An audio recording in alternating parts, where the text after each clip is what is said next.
This is the VINO wine tasting card game created by Allison Miller. That's me, WSET Advanced Certified and a wine professional with Artisan Wine Tasting, or Artisan Wine Group at artisanwinetasting.com. This is the card game that I've created, and I'm just going to show you how to play each game. The first one I'm going to go over is the blind tasting game.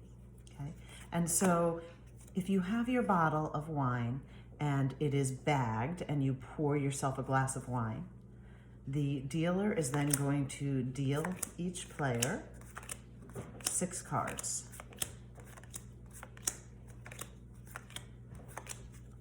Okay?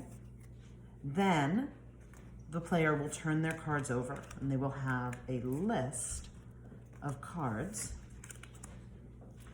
not a list, but a pile of cards that have tasting notes on them, and they actually describe the cards.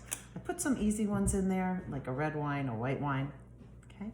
But you'll go ahead and taste your wine, and when the dealer says go, the first person to their left will, actually what everybody does is they all pick up their, or they're all looking at their cards, and they choose the ones that they think will go or match the wine, and that they think that the dealer will agree, or the sommelier will agree matches the wine.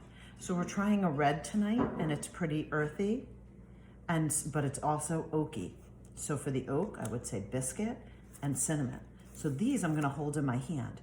These cards all seem like white wine cards. So these I'm going to discard, and the dealer will replace me with how many cards I put down.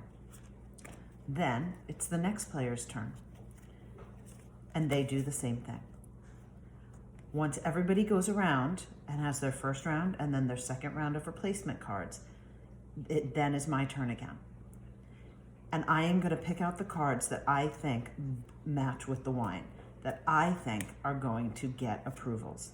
So it's a red wine, I have nutty, I have pear, I have lemon. Those are all white wine cards, so those I'm going to set down. I have cinnamon, I have biscuit, and I have butter. And so when it's my turn, the dealer or the sommelier will call on me, and I will show my cards, and I'll either read them off, depending on how the group wants to do it, or put them in front of me. For every card that the dealer agrees that I have correct, I get a point. For every one that I have wrong, I do not get a point. Whoever has the most points gets a bonus question of that round, and the dealer awards the points and scores the points on the notepad. If it's the bonus round, or the bonus card, so I've won, now I want the bonus card, it may be a question like, what is tannin in wine? And you'll answer that. And if you get it correct, you get additional questions. And that's how you go through the blind tasting with the cards. You'll do a round for each wine that you have for that evening.